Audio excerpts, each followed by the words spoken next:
Hello, everybody. This is episode 1 of Currie Podcasts. Uh, my name is Joshua Currie. I am a university student. I love sports, especially basketball. I'm a massive Boston Celtics fan. I'm from Toronto, Ontario. Um, this is just going to be talking about shit that I like. So let's get right into it. So mainly what I'll be talking about is sports, basketball, as I said earlier. Maybe the occasional cooking. I like to cook. I like new recipes. I don't know. Whatever people like, I suppose. Video games, bodybuilding, working out, powerlifting, politics, kind of trying to keep up with that. But mostly I really just like talking about sports. Inspirations behind the podcast. Well, let's see. I recently just been starting to listen to a lot of podcasts, been going on all the walks and just listening. And I honestly just thought it would be a fun idea to talk about sports because people don't seem to like my opinions. And I wanted a platform to express them and maybe receive feedback from people who actually know what they're talking about. Because sometimes I talk to fools.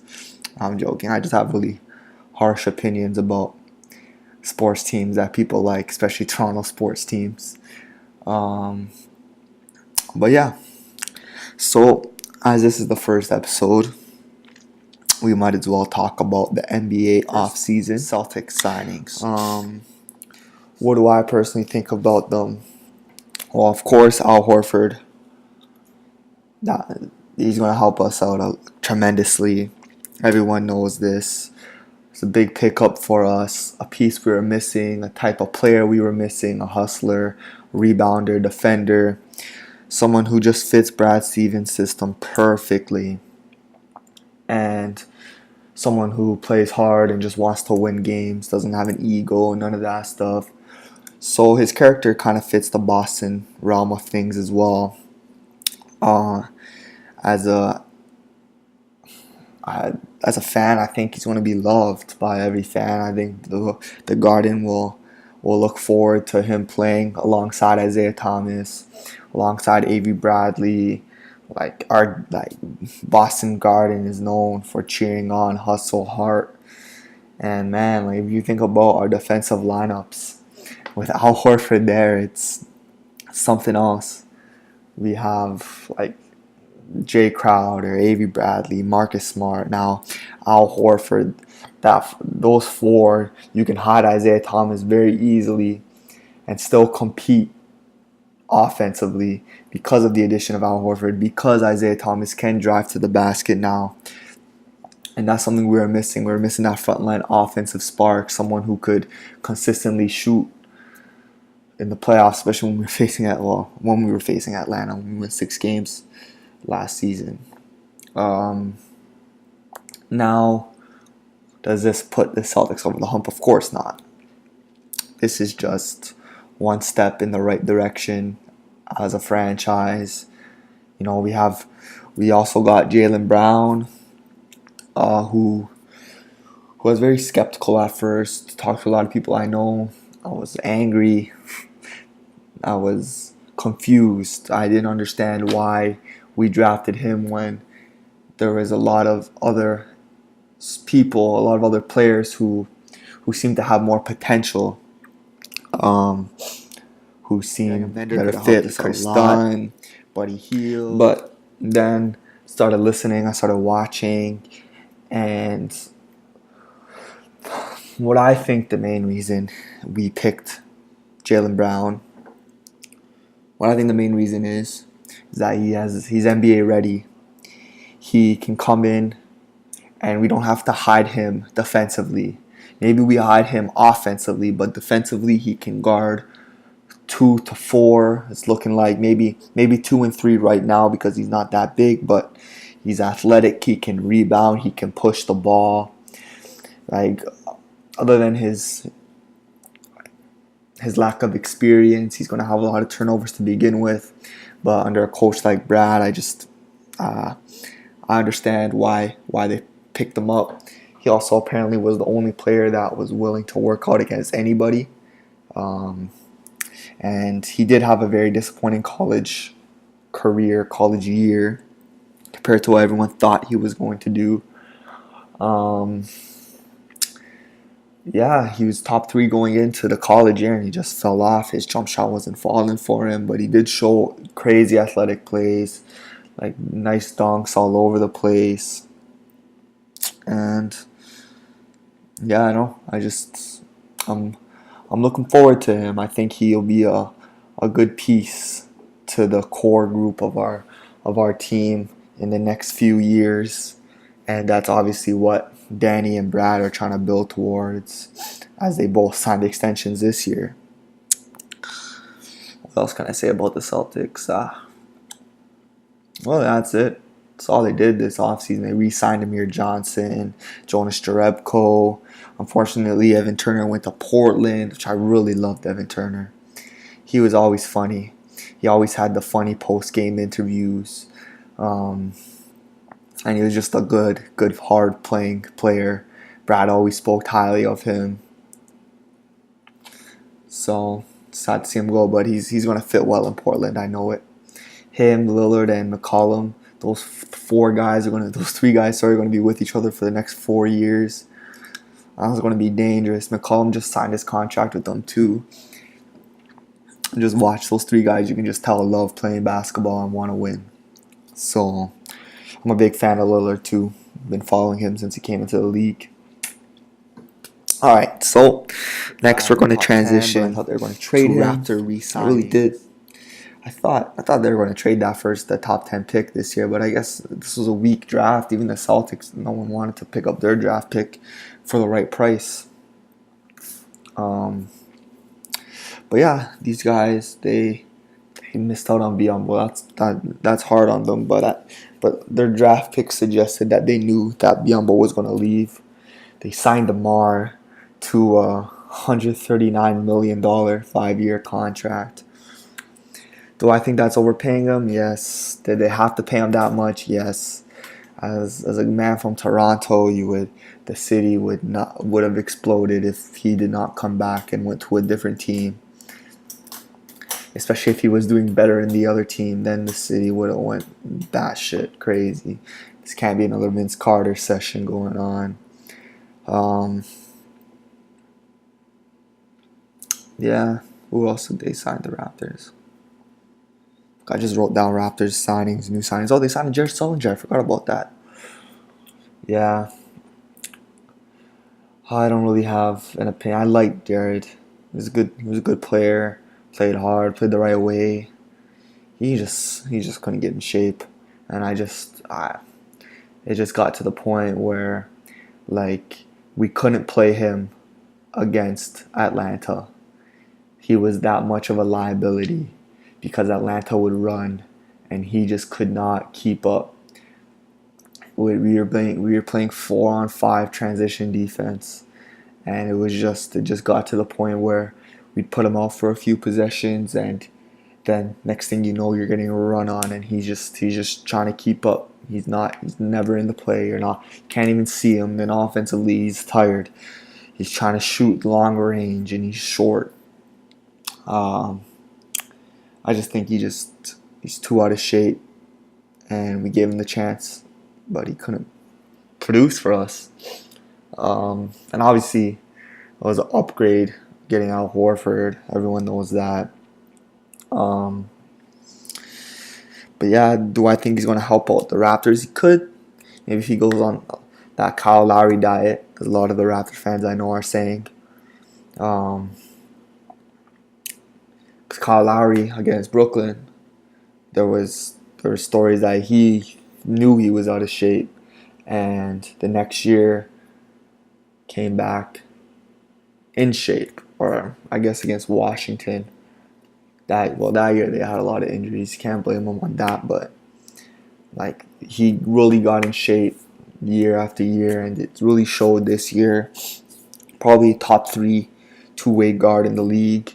Some people want to call him top 2, but the way he's competing with Russ Westbrook and Chris Paul, for those two-way guards. No chance. Let's just talk about the East for a second, man. The Eastern Conference is going to be something else. Wow. You have Detroit re-signing Andre Drummond, who I think is really, he's going to be good. They're going to be good. Detroit in general. You have Indiana. Now, Indiana, I wouldn't say surprised me. I just think the Raptors played really bad against them. But Indiana was a good team in the playoffs this year, facing a Raptor squad that was expected to sweep them, which I still think they should have, but the Raptors disappoint. Indiana really upgraded. They're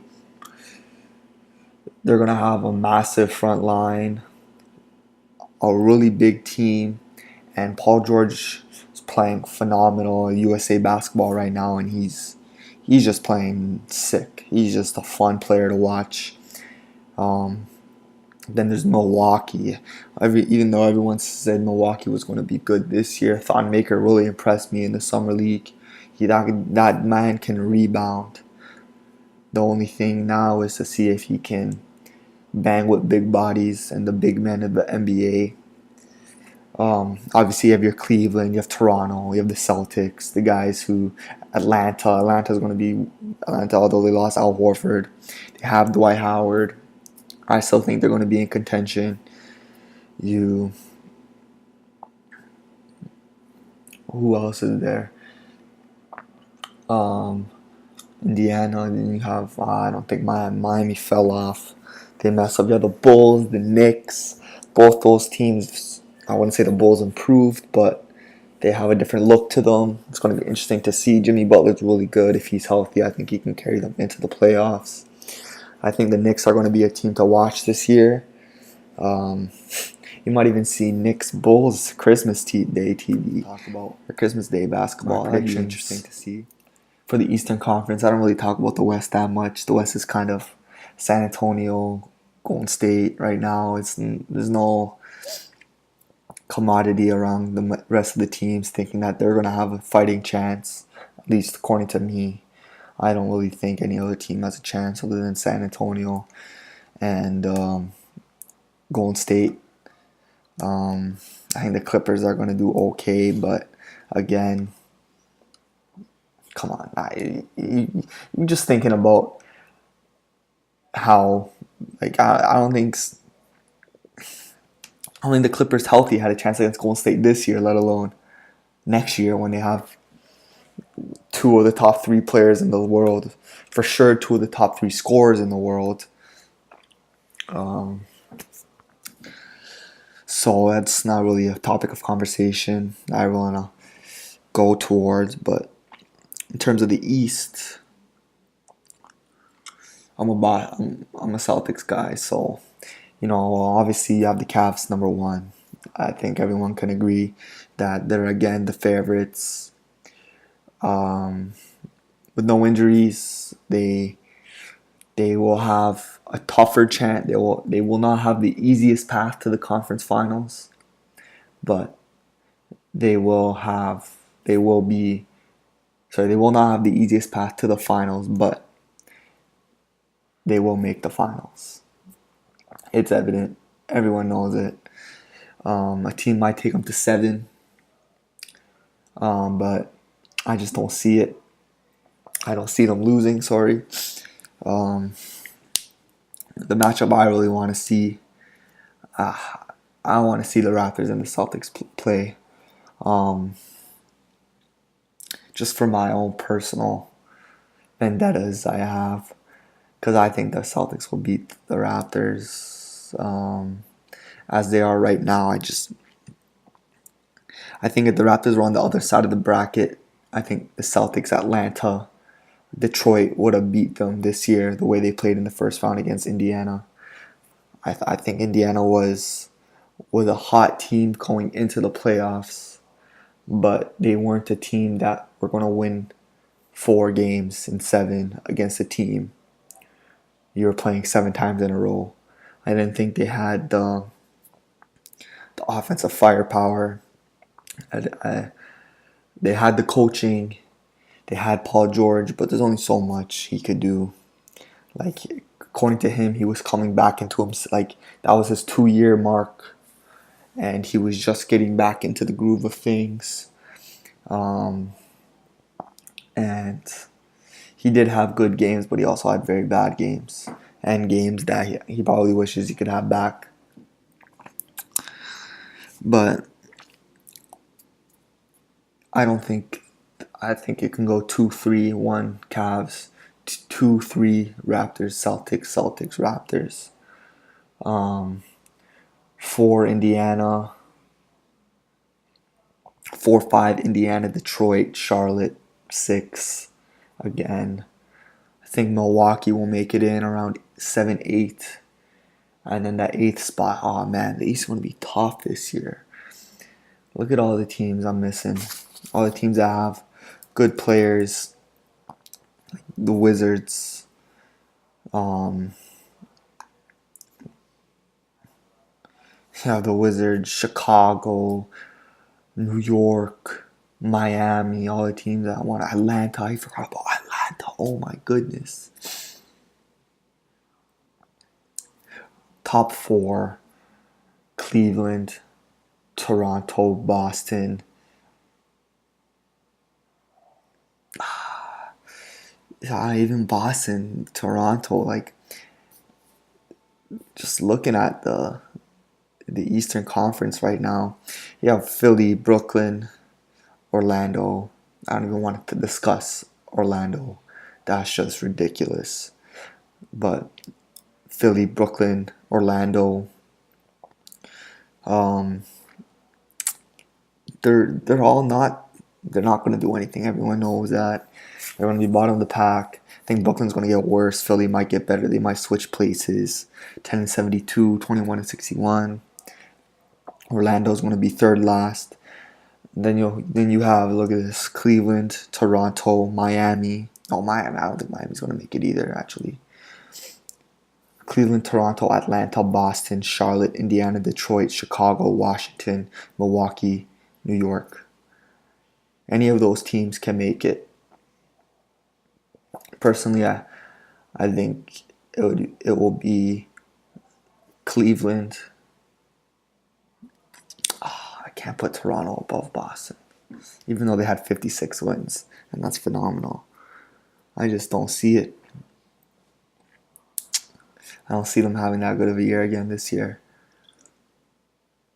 Maybe a JV side, maybe.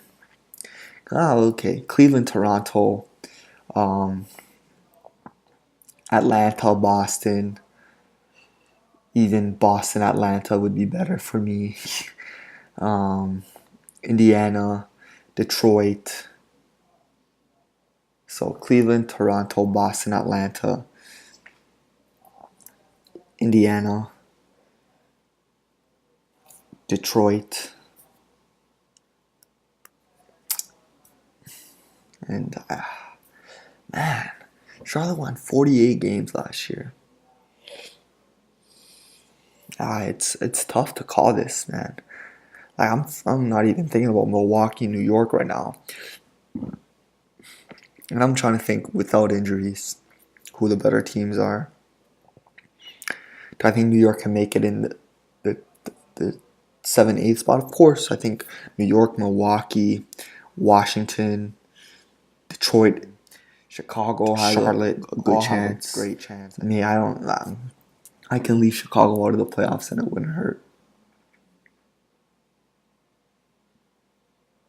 Man, that bottom 4 is going to be a tough matchup for any team.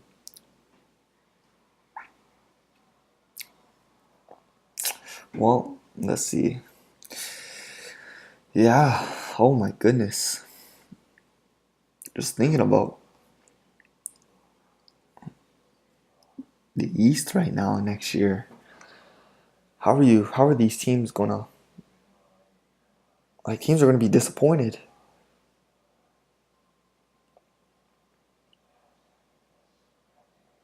You needed 44 wins this year to make it in the East. Just 6 games above 500. You might even need 48 to make it in. And you had 4 teams with 48 last year. Can you imagine that? 50 wins to make it into the playoffs. And Toronto only had 56. Cleveland only had 57. Wow.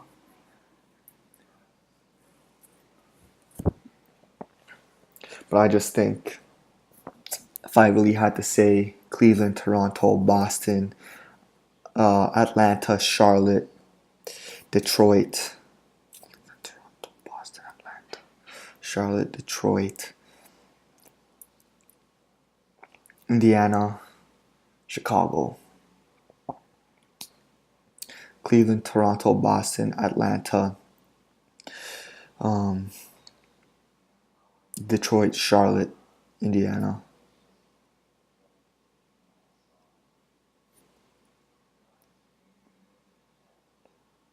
Cleveland, Toronto, Boston, Atlanta,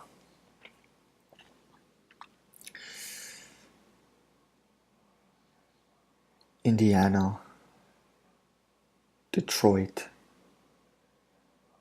Charlotte, Washington. That A spot still bugging me.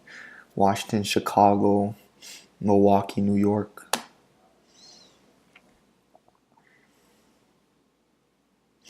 I just think the teams that kept continuity are going to have a better beginning of the season and will be able to solidify themselves in a path. That's why I'm saying Toronto, Cleveland, Toronto, Boston, Atlanta, teams that didn't change much, maybe one piece, but the core of their team either got much better and stayed this, and at the same time stayed the same, or just stayed the same altogether. The Currie podcasts. Sorry.